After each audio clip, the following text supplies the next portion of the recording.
Престон Харли сиёсатшинос ва шиёни 12 сола ҳафтаи як маротиба ба ин марказ меоянд. Сабабгори шиносшавии онҳо ҳамин марказ гардида буд. Дар ин ҷо ташкилоти ғайридавлатии бародари калонӣ, хоҳари калонӣ ҷойгир шудааст. I met Sean when he was 8 years old. So it's been like I said, been 4 years because he's 12 years old now. من با شیون از 8 سالگیش یعنی الکی 4 سال باز شناسم و با او کار میبریم. در این مدت حادثه های زیادی فراموش ناپذیر بین ما به عمل آمدند. یکی از آنها سپاریدن امتحان از صنف به صنف گذاری بود. ما آمادگی جدی دیدیم. با کتابخانه ها رفتیم. من خیلی کمک رساندم. وقتی که او امتحان را با موفقیت سپارید ما خیلی خوشبخت بودیم. Talked about it, and what we started doing was to prepare together. We went to the library together, spent time together after school. I would come over to his house, take him to the library, and we would study. Really, I didn't like to study or nothing. I didn't like to. تا آشنایی با پرستون من خیلی تنبل بودم. کار کردن، خواندن و مکتب رفتن نمیخواستم. بعد شناس شدن با او همه تغییر یافت. I started liking school and that. ташкилоти ғайридавлатии бародари калонӣ хоҳари калонӣ ки ҷеймс маккенди директори он мебошад қариб 50 сол мешавад ки дар шаҳри атланта фаъолият дорад. асосан барои ошноӣ пайдо кардан ва тарбия намудани кӯдакону наврасони душвортарбия волонтёрҳоро ба кор ҷалб мекунад. Big Brothers Big Sisters is a one-to-one mentoring program for youth. It is a program that places تشکیلات ما غیر دولتی بوده با جلب مربیان برای کودکان خردسال نورسان مشغول است. ما آدمان کلان سالی را گفته می‌یابیم که آماده‌اند با کودکان محتاج به کمک کار کردن می‌خواهند. آدمان کلان سالی که همچون والنتیر با ما همکاری دارند خیلی زیادند و تشکیلات ما زیاده از 90 سال است که فعالیت دارد.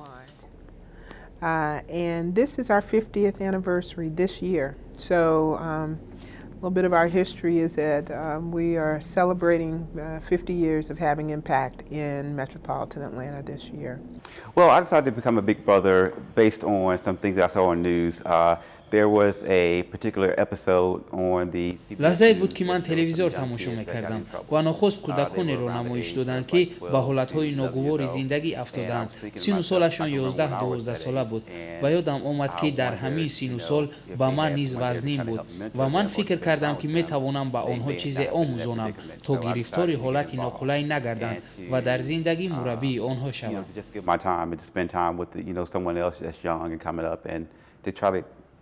Give some of myself to them.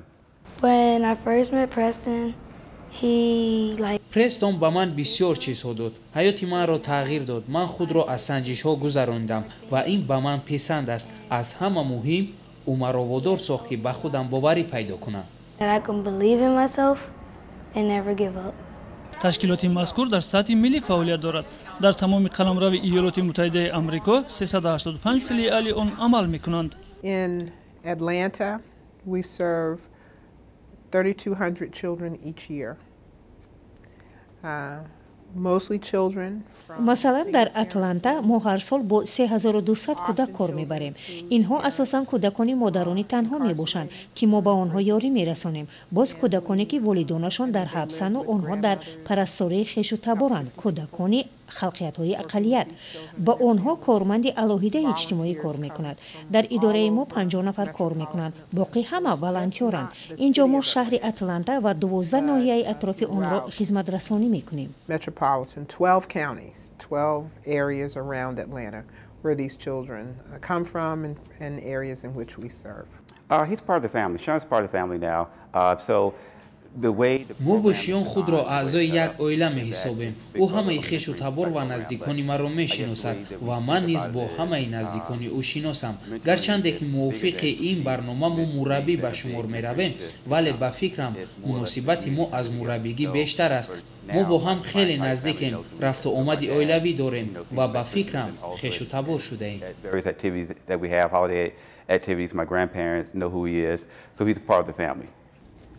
The need is so high, so many need it, that I wouldn't say that we جمعیت امروزه ما به فعالیت ما نیاز دارد. اگر از روی این به دایره فعالیت خود بها دهیم، من بهای 3 میگذاشتم، ولی با اون کودکانی که ما کار میبریم به طرز کاربری خود من بهای 5 میگذاشتم، زیرا با خراجات کم تمامی هستیمان را به کارمون میدهیم.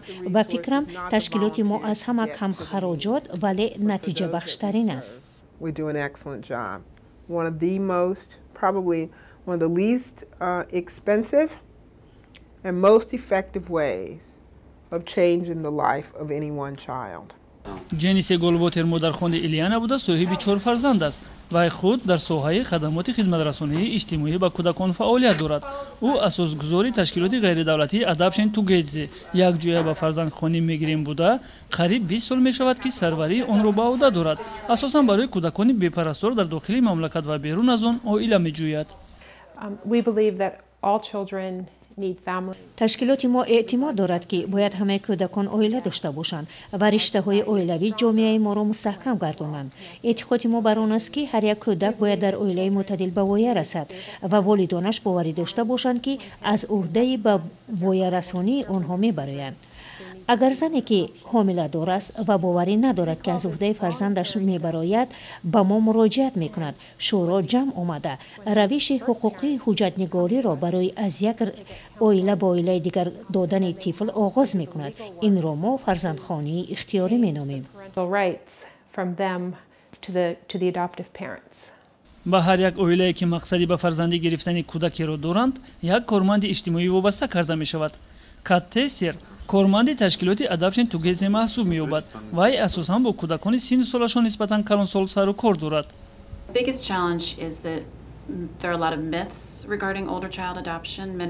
بسیاری ها گمان میکنند که با فرزندخانه گرفتن تنها به کودکان دخل دارند که نو به دنیا آمدند. وظیفه ما از آن عبارت است که به اعضایان جامعه فهمانیم که این تصورات نادرست است. کودکان 7 ساله، جوانان 18 ساله و حتی 21 ساله احتیاج فرزندخوان شدن دارند و میخواهند که در محیط عائلوی زندگی کنند. The first thing we do is recruit the parents. بعد آنکه ما والدان را میابیم، ما با آنها مدتی دراز مشغولیت میگذرانیم. اگر کودک کلانسال باشد، مشغولیت باز هم درازتر می شود تا 28 ساعت در یک هفته. ما میآموزانیم که در کدام حالت با کودکان چگونه معامله باید کرد، مخصوصا با کودکانی که جراحت معنوی دارند. با والدانی که طفل نوزاد را به فرزندی گرفتنی‌اند، مشغولیت‌های کمتر گذرانیده می شود. Foster care or an institutionalized setting. We focus primarily on the parents, but we also اساساً ما با عائله ها کار میبریم، ولی با کودکان نسبتاً کلانسال نیز مشغولیت میگذارانیم. آنها را به حیات مستقلانه آماده میسازیم. با آنها میآموزانیم که در عائله نو چگونه زندگانی کنند. با آنها در یافتن جای کار مدد میرسانیم، همچنین برای به کالج داخل شدن. مشغولیت‌های گوناگون می‌گذارانیم، عاید حیات مستقلانه و صرفه‌کاری با عقلانه مبلغ. پگی بیر متخصص تشکیلات فامیلی فورس عائله در نوبت اول است و 23 سال است که در این تشکیلات فعالیت دارد. اساساً با عائله ها سر کار دارد. We work with children who currently cannot live with their biological parents. اساساً ما با کودکانی سر و کار داریم که با یگان سبب با والدان بیولوژی خود زندگانی کردن نمیتوانند. سبب‌ها گوناگونند: پایمال کنی حقوق کودک، استعمال ماده‌های مخدر، شراب نوشی، وضع اقتصادی. اینها کودکانی اند که آنها را از عائله جدا میکنند.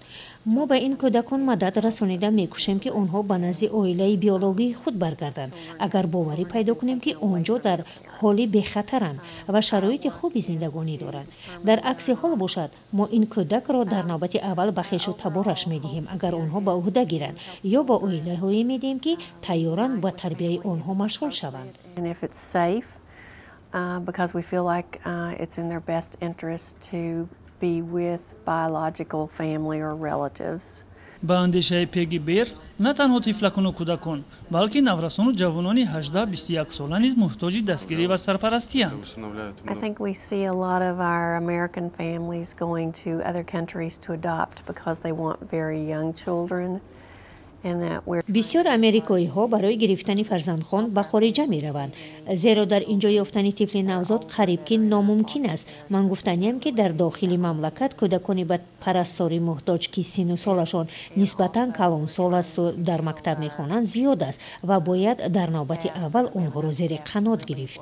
harder with the biological families to see if there's any way to heal what's going on with them so that the children can go back home. Well, again, this in traveling the world and speaking with child welfare and government officials and من روی عالم بسیار گشتم و مشاهده نمودم که هوس زیادی به فرزندخوانی گرفتن نفر از جانب امریکایی ها در بسیار کشورها نادرست قبول کرده می شود.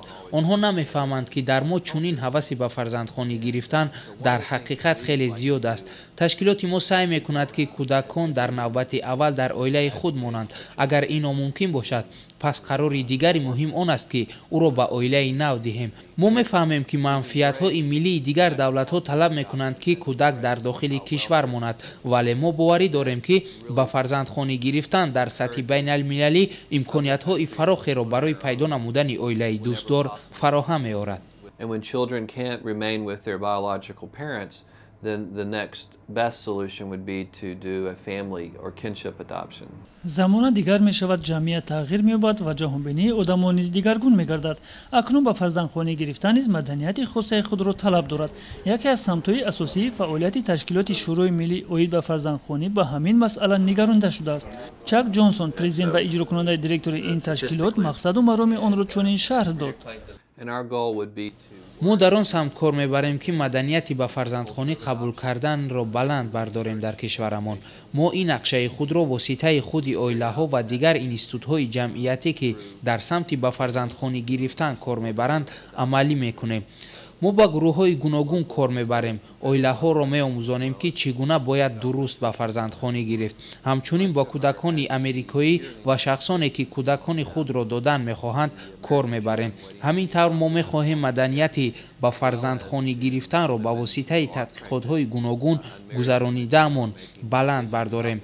معلومات های به دست آمده را به جامعه میرسانیم. برای بهتر گردانیدن وضعیت در شتات ها مشغولیت ها میگذرانیم.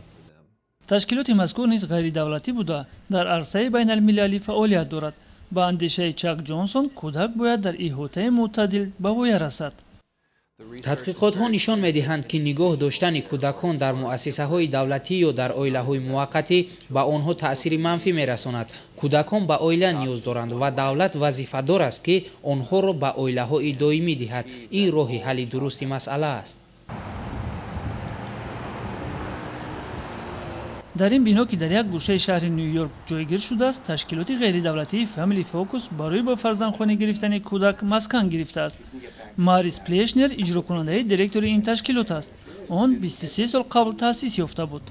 We are a group of adoptive parents and social workers who believe that این تشکیلات از جانب شخصانی تأسیس داده شده است که باوری دارند هر یک کودک باید عائله خود را داشته باشد. خیلی که در امریکا میگویند هر یک کودک باید عائله دائمی خود را داشته باشد.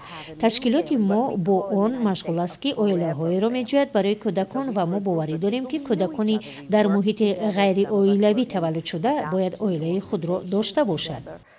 and we decided we would start our own agency. افتخار دارد که در این سمت تشکیلاتی که آن را سروری دارد سهم باسازهای خود را گذاشته است. Number one, we have placed 900 children. طول 25 سال ما 900 کودک را صاحب عائله کرده ایم. از آنها 200 نفر کودکان مقرری، 150 نفر بیمار و 300 نفرشان برادران و خواهرانند. And the rest in the middle are groups, what we call sibling groups, brothers and sisters, some young, some old, from foster care. Pretty necklace? لیزا بنجر متخصص شعبه اگنتی قبول کودکان این تشکیلات است. با عائله های سر و کار دارد که علاقه با کودک انتخاب کردهشان شناسند و برای با فرزندی قبول کردنش آمادگی دارند.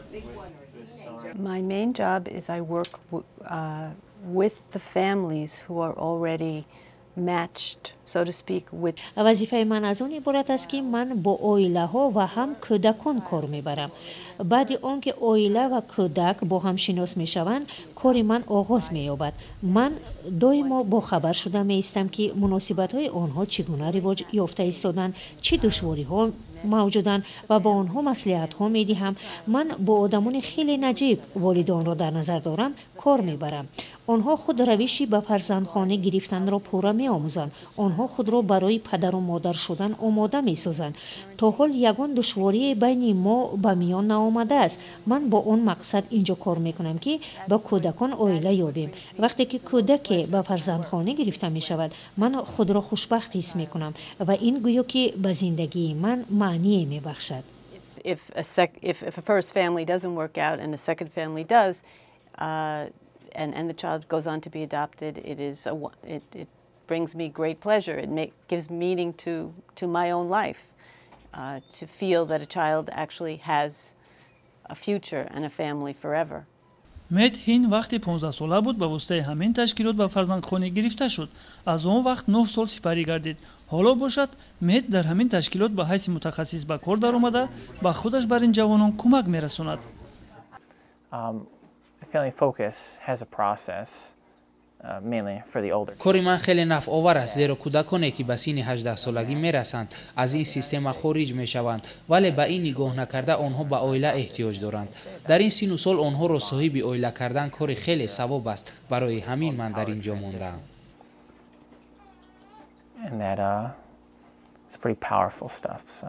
مت نزد خود مقصد گذاشته است که فعالیت تشکیلات را با استفاده از تکنولوژی نوترین وسیع نموده شعبه‌های آن را در دیگر شهر و منطقه‌های کشور گشاید و این را همچون پاداش نیکی که در حق او کرده‌اند ارزیابی می‌کند. Oh well, it certainly helps that I was adopted from the foster care system at 15. بسیار خوب است که من در این تشکیلات کار میکنم، زیرا خود در 15 سالگی به فرزندخانه گرفته شدم و این به نفرانی که با آنها کار میبریم باوری میبخشد. من برادری دارم که 22 ساله است. برعکس من وی نخواست که او را به فرزندخانه گیرند. تا امروز وی الکی 15 بار به حبسخانه افتاد. از این میبراید که من خیلی خوشبختم که مادرم مرا به فرزندی گرفت. College, a 4-year institute, and I don't know where I would be if I had been adopted by my mother. Things that they never dreamed would happen. Okay, thank you. ویچ بیلینوها باشد بعد آنکه از خدمت رسانی این تشکیلات استفاده برد و اینجا به کار آمد. وظیفه او در انتخاب درست کودک به اویله ها مصلحت دادن است. The main reason that I came to this agency was to help other families who are adopted. وظیفه من از آن عبارت است که من به اویله ها مصلحت میدهم که چگونه درست کودک را به فرزندی انتخاب کنند. من که خود در این کار تجربه دارم، در انتخاب و مناسبت با کودک به آنها یاری میرسانم. در تمام مسئله های به فرزندخانه گرفتن مصلحت میدهم. و من آدمی هستم که به نفری که به مقصد به فرزندخانه قبول کردن کودک به تشکیلات مراجعت میکند اولین شده با او صحبت میکنم. I take a lot of the phone calls from people who contact our agency for the first time. تبلیغات و تشویقات فعالیت این تشکیلات خوب به راه مانده شده است. چند فلوید برایند کاردیناتور برنامه وید نیو دیز چیلد محض در همین سمت فعالیت دارد. آنها با همکاری با 3 پارتنر شعبه کار با اهالی، شرکت تلویزیونی فوکس 5 و فوند فردیمن در حدود اتلانتا با کودکانی به پرستار مانده با واسطه برنامه تلویزیونی اویله میجویند. Absolutely. Wednesday's Child has been here in Atlanta for 10 years. We just celebrated our 10-year anniversary. And since inception در مدت 10 سالی که ما در اتلانتا و اطراف آن فعالیت داریم 617 کودک را با واسطه تلویزیون نمایش دادیم و 317 نفر آنها صاحب اویله دائمی شدند. قسمت دشوارترین کار ما این پیدا نمودن کودکانی است که باید با واسطه تلویزیون نمایش داده شوند. از بس که ما تمام شتات جورجیا را که از 150 ناحیه عبارت از خدمت رسانی میکنیم بسیار دشوار است آنها را به مرکز آوردن. با ما لازم میآید که با منیجرهای آنها علاقه زیج پیدا نماییم و آنها را باور کنانیم که این کار یعنی ثبت تلویزیونی برای خود کودکان خیلی مهم است. Because the state of Georgia is so big and we service the entire state, sometimes it's a challenge for me to get kids here.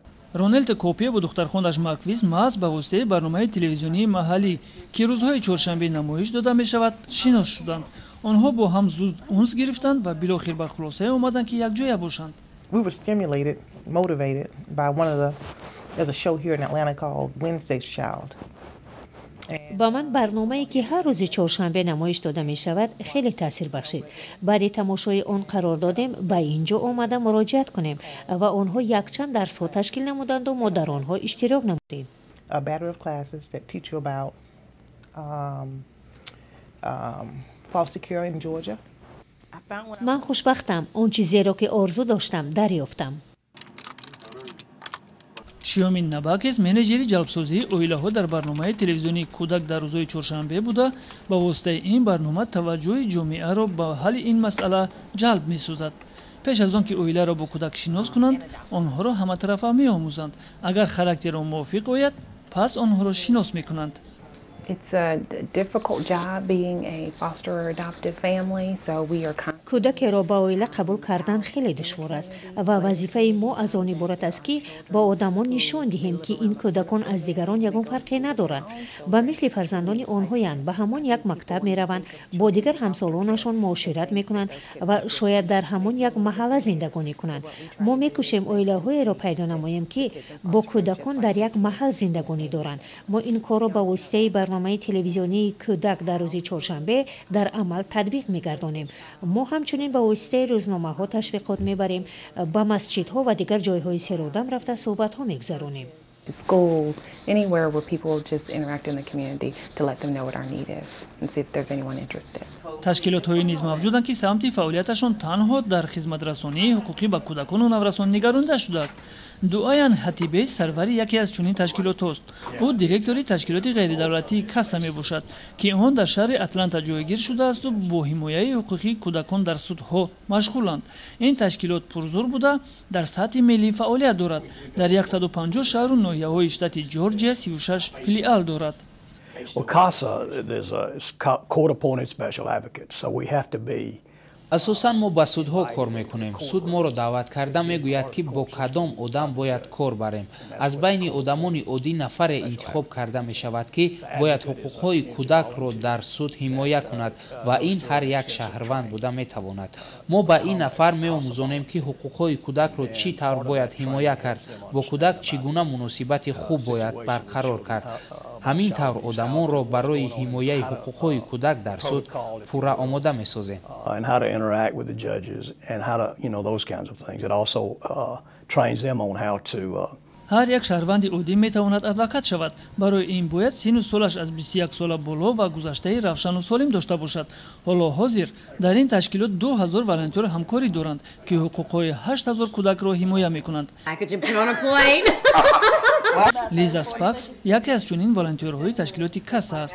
6 سال پیش او توانست حقوقهای نورسی را در سود حمایت کند و در نتیجه با این اویلا دوستی پیدا کرد که تا امروز ادامه دارد.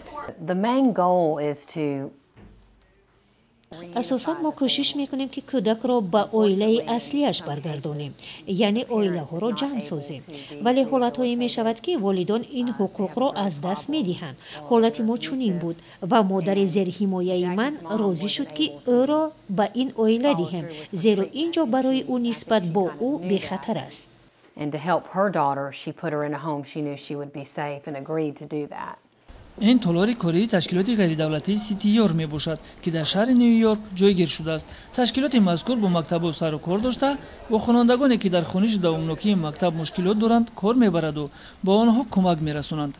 اساساً والنتیرها را به کار جلب میسازند. جوانانی از 17 تا 25 ساله را به مدت تا 1 سال. So we think about our success in two different ways. The first is in the work in the schools that we're working in. موفقیت ما در دو سمت است. ما با مکتب بچگان کار میبریم و کوشش میکنیم به آنها کمک خود را در ختم کردن مکتب رسانیم. من باوری دارم در مکتب هایی که بچه های ما کار میکنند سطح دوامناکی و سوادناکی خوانندگان بلند برداشته می شود. سمت دوم موفقیت ما در آن است که بچه هایی که مدت 1 سال همچون والنتیر با ما همکاری میکنند در آینده شهروندان مسئولیت شناس پرمسئول گشته پیشوایان جمعیت می شوند. And also the test scores of the students are going up as well. آلیس پاکی 23 ساله زاده شهر کالیفرنیا بوده، همچون والنتیر در این تشکیلات فعالیت دارد. از شغل انتخاب کرده خود راضی است. در مکتب‌ها کودکان در این سن و سال می‌خواهند مستقل باشند و به کسی باور نمی‌کنند. من از ساعت 8 سحر تا 6 بیگاه کار می‌کردم و با این کودکان مشغولیت می‌گذرانیدم تا اینکه به خود باوری پیدا کنند، دشواری خود را حل نمایند. I think what's interesting about this generation of young people is that, at least in this country, آن جوانانی که ما آنها را به کار جلب می‌سازیم جوانان 17-24 ساله این گروه آدمانی میباشند که می‌خواهند در زندگی چیزی را تغییر دهند. وقتی که ما طرز کاربری را می‌آموزانیم آنها علنگه می‌گیرند و بسیار کارهای نجیب را به انجام می‌رسانند. These young people and their friends are very interested in fixing problems and making a difference. من بعد ختم مکتب و دانشگاه عالی به چنین خلاصه آمدم. امکان داشتم که خوانش خود را ادامه دهم ولی همزمان درک نمودم که بسیار شخصان چنین امکانیت را ندارند و من میتوانم کاری را به انجام رسانم که نفر دیگری یعنی کودکان نسبتا در حیات موفق گردند. I often say that I have the best job in New York. من دائما میگویم که در شهر نیویورک کار من بهترین است و آدمانی بهترین کار میکنم. ما یک جای این شهر را، این مملکت را بهتر و خوبتر میگردانیم. A better place to live and to work. پرسانواشیان قرار دادند که امروز در کوچه‌های شهر سیر نمایند. روزی آینده باشد با اکواریوم رفتن نهنگ را از نزدیک تماشا کنند و همین طور 4 سال می شود که این واخوری و یک جای وقت گذرانی آنها ادامه دارد. I just think that mentoring is very important for our youth today, primarily because با گمان من مربیگی کار خیلی خوب است و من آدمان را دعوت میکنم که بیشتر به این کار جلب شوند، زیرا آن شکلی اویله که پیشتر بود از بین می رود و یا رفته ایستاده است. کلان سالان باید بیشتری وقت خود را با کودکان گذرانند. چقدر زیادتر آدمان به این کار جلب کرده شوند همان قدر بهتر است. They need to kind of really move our country forward. So I would just really like to see more people get involved.